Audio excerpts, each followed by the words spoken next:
if you like, a built-in penalty clause for each of them. So they must pay great attention to the front of the machine, not let it touch those T-pieces. Their stomachs will be churning now as the starter's foot pedal is ready on the gate, approaching the point where they will get the 5-second board. The tension at this point is really tremendous. They've been looking, they're into 5 seconds. Feathering the clutch lever, watch those T-pieces in front of the wheels, down they go, a good clean start, they're all the way. Geboers was very sharp on the right-hand side as they stream towards the tunnel. Let's look for our leader.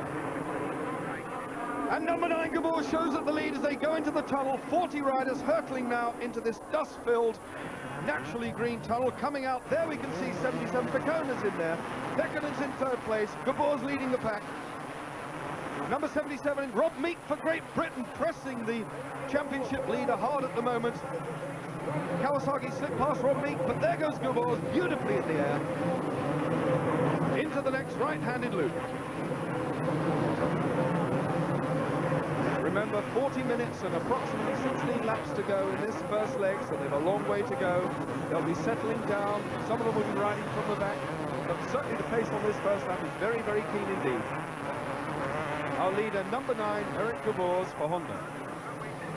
And it looks like Rob Herring is well up there in about 4th or 5th position as well. So it's a good start for the British riders. I'm just wondering if they can actually keep this up, Barry. Herring certainly is very young and strong, and he will go from the word. He's got the stamina, he's got the pace if he stays on the machine. Rob Meek's 2nd place at the start was a bit ambitious, I feel, but Rob is determined to put in a good performance in this home Grand Prix. And that's the sand pit, the notorious sand pit that the bikers are just dropping into there. You have an option, either you can throttle right over it or drop into the belly of the glutinous sand, which can sap up the power from that rear wheel. And they've finished 1 lap. This now takes them round to their first approach of the famous Hawkstone Hill as they come over the jump. You can see the dust, despite the gallons and gallons of water that have been tipped on this circuit over the past week. A tremendous effort by the organising club to minimise the dust, but it is inevitable with this amount of machines, and of course the beautiful weather we've had. And there's Peka Vehkonen from Finland. So Vehkonen in the lead, Geboers now in 2nd. Vehkonen has taken the lead, currently lying in 2nd place in the World Championship table. Peka Vehkonen from Finland on the Categoria. The only Categoria rider in this race is leading the race here at Hawkstone Park. Already opened up something like 30 machine lengths from Eric Geboers, but it is early days yet, with some way to go.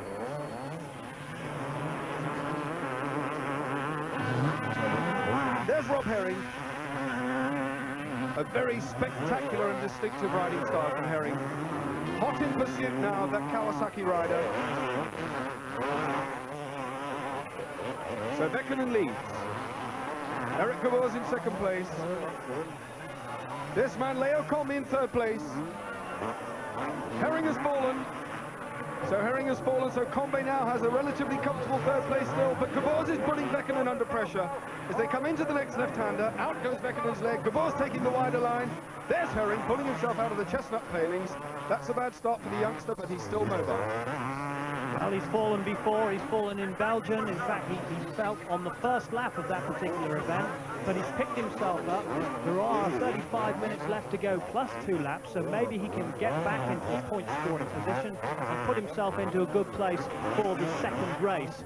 He's got it all before him to do, but if anyone can do it, it's Rob Herring. Herring mobile again, adjusting his goggles as he sets off, but he has an awful lot to do. Just looking now as they come out of the sand pit and over onto the tabletop. That is, some of the riders are clearing that. They aim to land on the downside of the tabletop, which was originally bike 42 there, and 67 off into the undergrowth. That's Eric Luhmann from Holland and Andrei Lilovsky. One of the Russians on the KTM became entangled there, but the gap now closing. Geboers still has the man in his sights. Number 47 sorting himself out. Giuseppe Andreani from Italy on a Yamaha. Mobile again, so you can see the problems even the experienced riders are having around this circuit. There are no idiots out there today. They're all highly accomplished riders. And Geboers has taken the lead from Vehkonen, already pulling away. Could it be that Peka Vehkonen has trouble so early in the race? Geboers went past very, very quickly and has established a bit of a grip now at the front of the pack. Well, the one thing Geboers told me last night was that he was going to sit back in the opening laps and let the young lions go out there and fight for it. And in some cases, he said they might throw themselves off their machines. And he's proved to be right so far. He's obviously getting the rhythm and getting the pace and settling into the race, just being urged on by some of the Belgian fans, many of them here amongst this 15,000 strong crowd. Geboers still heading Vehkonen as they come down now towards the avenue leading towards the tunnel. Geboers, 25 years of age, twice 125cc world champion, 5th and twice 3rd in the 500cc title, but switched to the 250s this year because, as you may or may not know, David Thorpe is the twice 500cc world champion. He is contesting the 500 series, and Honda have stated that they want 2 titles, hence Geboers is out here. Number 4 you're watching now, Jeremy Watley. Jeremy Watley on the Suzuki. We were wondering where the British riders were. We only have 5 of them in this race, and we desperately need a British presence at the front of the pack. Talking about British riders, we were going to wish good luck to David Thorpe, who's racing in Finland in a round of the World Championship in the 500cc category on his Honda. We've just had news up from the press office in Hawkstone Park that he finished the first race there this afternoon in 18th place, but he is still in the lead of the points in the 500cc championship, so there's good news for British fans. Still 25 minutes to go in this race, plus 2 laps, don't forget, so a terrific distance still for these riders to go around this punishing circuit. Rinaldi now closing on Leo Combe. Leo Combe said before the meeting that he liked this sandy going. It was very similar to his native Dutch circuits. The only thing he said we don't have in Holland are hills, and this hill at Hawkstone is something else. But there's Rinaldi and Watley behind them, so an exciting battle now as they jump into the sandpit. 1, 2, 3. Let's watch them as they come up towards the tabletop. Combe keeping it very, very low. Watley also low. It does seem now that the strategy is to go low and forwards. There's our second place man, number 20, Peka Vehkonen on the Cagiva. Geboers well in front, but not too far away. Vehkonen still has him in his sights as he goes along the veranda before the very sharp right turn over the rock ledge. Now there's Geboers lapping a back marker.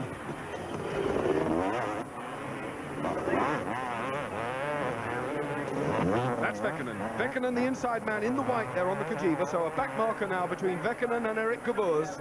A long, long space now before the third man. Well strung out now, those first 5 riders coming towards us. There you can see how spectacular the circuit is. Watley almost clipped the fence there, coming towards the chicane. Took it very wide on the left-hand side.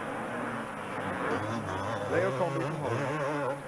Michele Rinaldi, a very consistent scorer, having scored in all Grand Prix so far this year. And there's Jeremy Watley for England. Number 4 on the plate.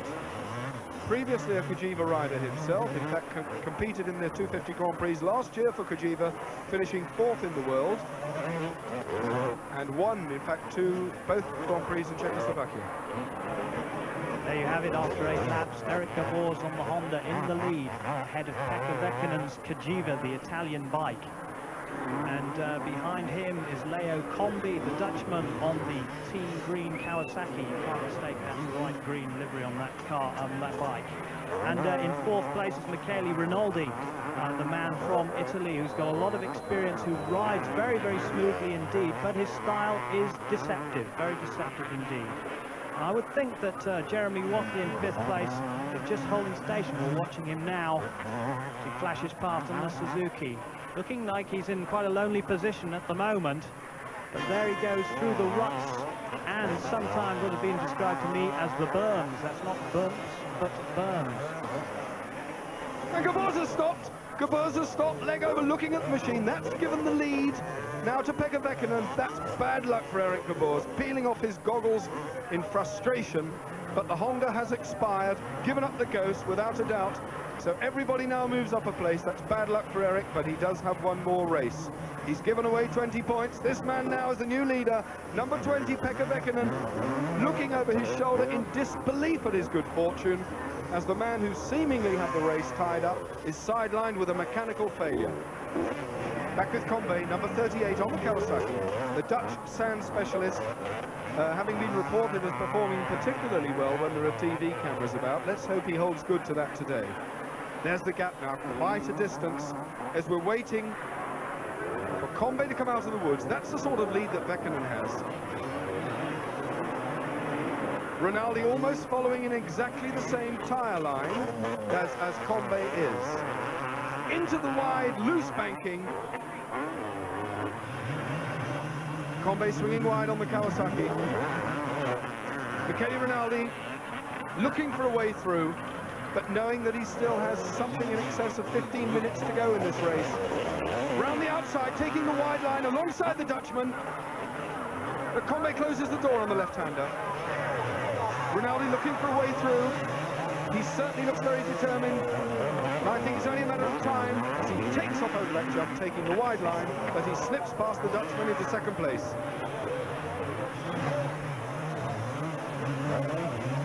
After 10 laps then, it's Peka Vehkonen, and in second place it's Leo Combe.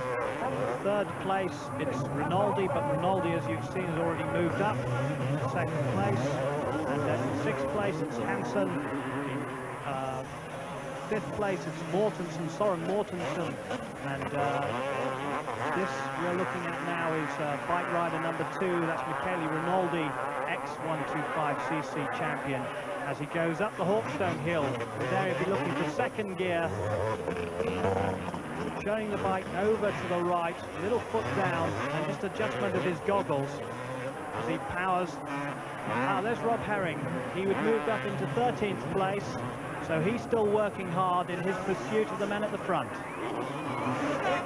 The news just came to us with regard to Eric Geboers. He had an engine failure, so the poor old Honda motor gave up the ghost. That certainly robbed Eric Geboers of any further participation in this, the first leg at Hawkstone Park. Herring still on the boil now. Of course, these various retirements and falls are moving Herring gradually up the table. That's exactly what he wants. Jumping into the sandpit, heading towards the tabletop, almost over the handlebars, but keeping it slow and low and very stylish indeed. Coming off on the left-hand side towards the old jump at Hawkstone, very high and steady. Rob Herring into the chicane to attack the Hawkstone hill. Peter Hansen there you can see sitting.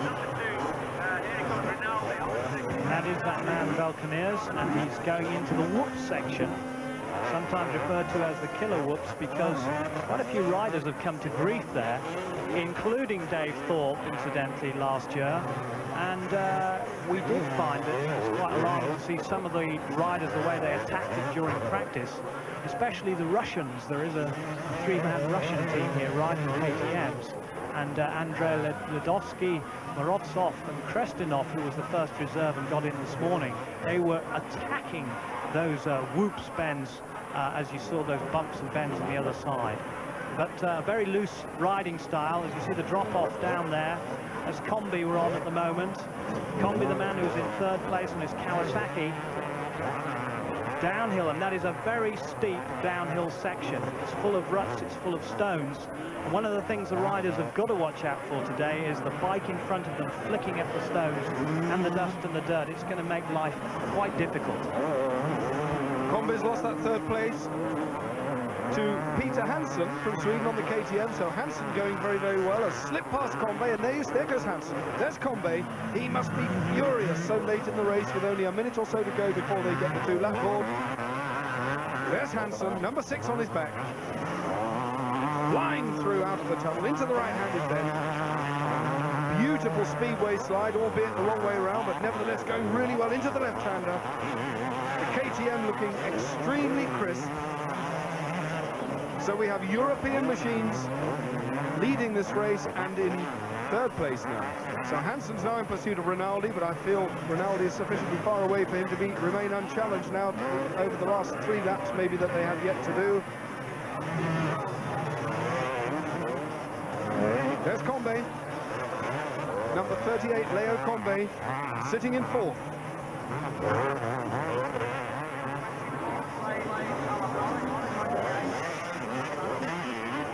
Into the killer whoops, Combe. There goes the board, 2-lap board indicated to us. Thank you very much, sir, you're a gentleman. That tells us the riders now have 2 laps to do and an average speed of something like 2.5 minutes. We now have 5 minutes into this race. There's Peka Vehkonen, number 20, for Finland on the Kajiva. Cruising now into his final 2 laps.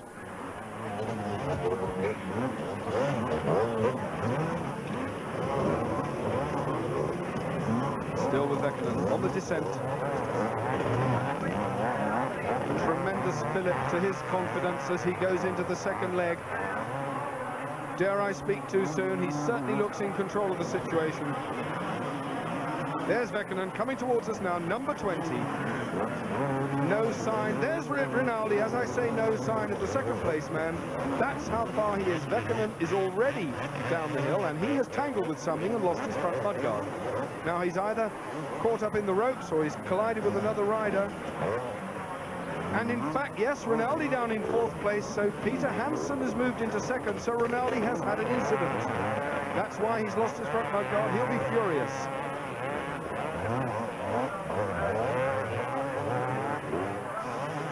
Still with Vehkonen in the lead, though. Undisputed leader of this race. Looking immaculate. He hasn't really had to follow anybody at all. High over the jump. The very fresh-faced young Finn, if I may say so. In fact, the average age of these competitors appears to be something in the region of 22 years of age.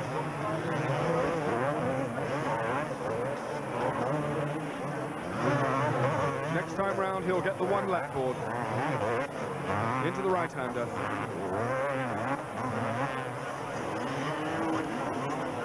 Cruising round now towards the route. In. 1, 2, 3. Beautifully taken. Nice flowing style. Vehkonen across there. Kajiva UK boss Mike Carter will be rubbing his hands at home unless he's in Finland watching a 500 Grand Prix. But this is a good effort by Vehkonen as he jumps into the sandpit. And jumping is certainly his game. His nickname is the Flying Finn. And as you said, his uncle is an ex-Grand Prix star who taught him to ride. And there's the one-lap board being shown to the right as they go past. But the amazing thing is that this is Peka Vehkonen's first visit to Hawkstone Park. It just shows you how quickly he can learn a circuit. And he's come from the 125cc category. He told us too here in the commentary box that if you're a good rider, there's no problem for going up a category. And he would hope to go on upwards into the 500cc category. He made his first races in 1977 actually, and he rode for the factory Yamaha team in 125 against Geboers and Rinaldi, the man who's now dropped down to 4th, so he learned his craft the hard way. On his last lap now, that's the gap. There's Rinaldi going up the hill. As you can see, the gap between him, he's now sitting in 4th place, so that's a shame. On that lap previously to tangle with someone. Nevertheless, 40 minutes plus 2 laps is a long way to go around here at Hawkstone. Anything can happen. There's our leader, Vehkonen.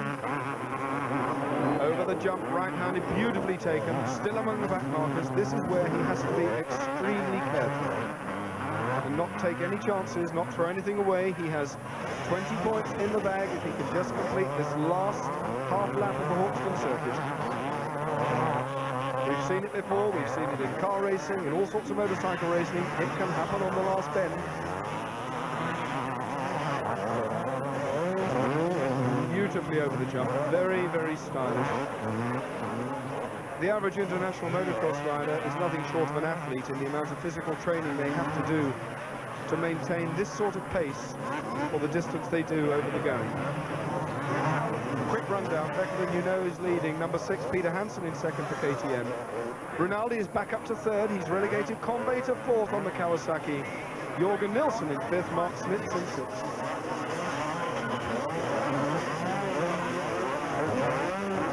Something like 500 yards now to go for Vehkonen as he heads round towards the sandpit. Coming in, will he jump in this time or take it sensibly? Leaps beautifully in, perfect control as he comes towards the tabletop. On the final run in, something like 200 yards to go. Vehkonen high, heading down now towards the chicane, the jump and the checkered flag. In the middle of the circuit, and the flag's Vehkonen's. Good win there for the Finn, who lies in 2nd place at the moment in the World Championship, behind Geboers, who, as you saw, had to pull up. But there's a second